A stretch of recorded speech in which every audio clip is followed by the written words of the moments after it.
ठीक है, अपन ने दोनों साइंटिस्ट के बारे में देख लिया है कि उन्होंने कौन कौन से ईयर में उसको स्टडी किया है, कौन से टॉपिक पे स्टडी किया है और एक्चुअल किसके बेस पे स्टडी किया है। ठीक है, अब जो थर्ड साइंटिस्ट है वो 1901 के बाद बिल्कुल आया 1902 में। उस साइंटिस्ट का नाम है वाल्टर एंड सूटॉन। ठीक है, उनका जो स्टडी टॉपिक था वो कौन सा था? Study of chromosome. क्या था? Study of chromosome. तुम्हारे को मालूम है क्रोमोसोम की एक्चुअल पोजीशन क्या है और क्रोमोसोम पे किसने स्टडी किया? Walter and Sutton. ये दोनों साइंटिस्ट है। ठीक है, ये दोनों साइंटिस्ट का जो स्टडी टॉपिक था वो था स्टडी ऑफ क्रोमोसोम।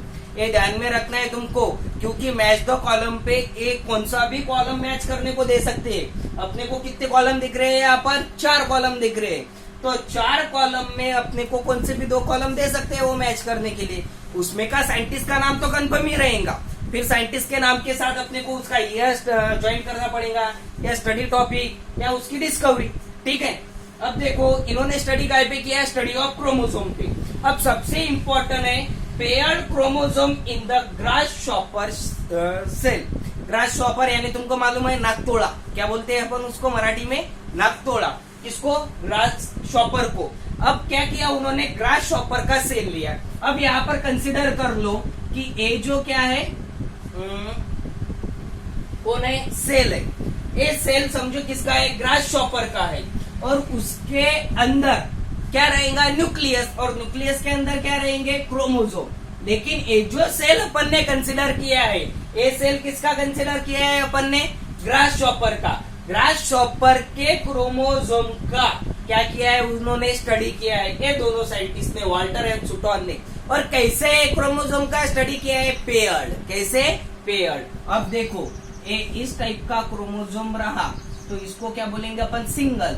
लेकिन अगर ये दोनों हो गए तो इसको क्या बोलेंगे? पेयर्ड। क्या बोलेंगे? पेयर्ड। यानी पेयर्ड का क्या किया उन्होंने? स्टडी किया।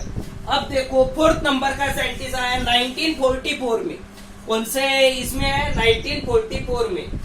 इसमें 3 साइंटिस्ट है। इन तीनों साइंटिस्ट ने मिलकर साथ वर्क किया है। कौन सा है? Oswald Avery, Michael McCarty and Colin MacLeod. ये तीनों साइंटिस्ट ने काय पे स्टडी किया है? डीएनए पे। सबसे इंपॉर्टेंट टॉपिक है डीएनए। और डीएनए काय पे प्रेजेंट रहते हैं? क्रोमोसोम पे। और डीएनए का लॉन्ग फॉर्म मैंने कल बताया था, क्या है? Deoxy ribose nucleic acid. और कल के क्वेश्चन में अपन ने देखा था कि डीएनए में कौन कौन से कंपोनेंट प्रेजेंट है, यानी डीएनए किन किन चीजों से बना हुआ है। तो सबसे पहला क्या था? कौन सा था? Deoxy ribose sugar. पहला कौन सा था? Deoxy ribose sugar. Second question कौन सा था? कौन सा था सेकंड? कौन सा कंपोनेंट था उसमें? एक डीऑक्सी राइबोस शुगर हो गया। उसके बाद था फॉस्फोरिक एसिड। कौन सा था? Phosphoric acid. और जो थर्ड था वो थर्ड कौन सा था? कौन सा था थर्ड? Nitrogen bases. ये तीनों मिलके डीएनए बना हुआ है। ठीक है, डीएनए पे स्टडी कितने साइंटिस्ट ने की? ये 3 साइंटिस्ट ने। और उन्होंने सबसे important, all living organism have the genetic material. All living organism have the genetic material in the form of DNA. In the form of DNA. ठीक है, कि उन्होंने क्या किया है कि जो भी डीएनए का स्टडी है उन्होंने बताया ऑल द लिविंग ऑर्गेनिज्म, सभी के सभी लिविंग ऑर्गेनिज्म में हैव द जेनेटिक मटेरियल। कौन सा मटेरियल प्रेजेंट है? Genetic material in the form of DNA. ठीक है, ध्यान में रखो, जेनेटिक मटेरियल कौन से फॉर्म में प्रेजेंट है?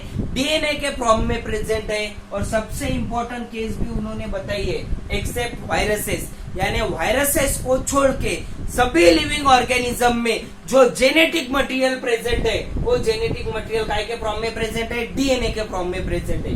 अब फिफ्थ वाला साइंटिस्ट देखेंगे अपन कि जो आया 1961 में। कौन से ईयर में आया? 1961 में। उन्होंने क्या किया? उनका नाम क्या है? Francois Jacob and Jacques मोनॉन।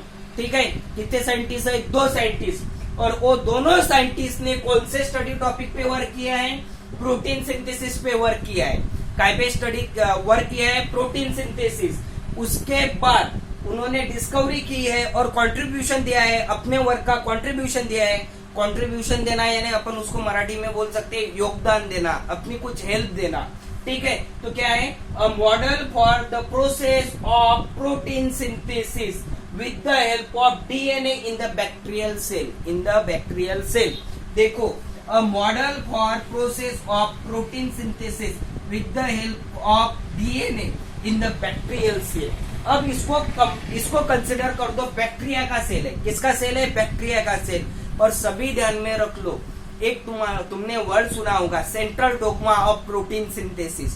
कौन सा word? Central dogma of protein synthesis. तो इन साइंटिस्ट ने क्या किया?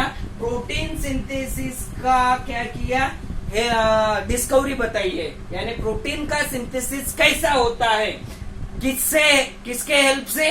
डीएनए के हेल्प से प्रोटीन का सिंथेसिस कैसा होता है? कौन से सेल में? बैक्टीरियल सेल में। कौन से सेल में? बैक्टीरियल सेल में प्रोटीन का सिंथेसिस कैसा होता है, और वो प्रोटीन का सिंथेसिस किसके हेल्प से होता है? डीएनए के हेल्प से होता है। किसके हेल्प से? डीएनए के। ध्यान में रखना है, प्रोटीन को सिंथेसाइज करने के लिए अपने बॉडी में भी किसका सिंथेसाइज होता है? प्रोटीन का। और वो प्रोटीन का सिंथेसिस किसके हेल्प से होता है? डीएनए। लेकिन ये साइंटिस्ट ने जो वर्क किया है वो कौन से सेल के बारे में किया था? बैक्टीरियल सेल के। किसके सेल के? बैक्टीरियल सेल के हिसाब से, यानी बैक्टीरियल सेल का स्टडी किया था। काय के बारे में? प्रोटीन सिंथेसिस और with the help of DNA, यानी प्रोटीन सिंथेसिस, प्रोटीन का सिंथेसाइज करने के लिए, प्रोडक्शन करने के लिए कौन इंपॉर्टेंट है? डीएनए। कौन इंपॉर्टेंट है? डीएनए। और प्रोटीन सिंथेसिस होने के प्रोसेस को क्या बोला जाता है?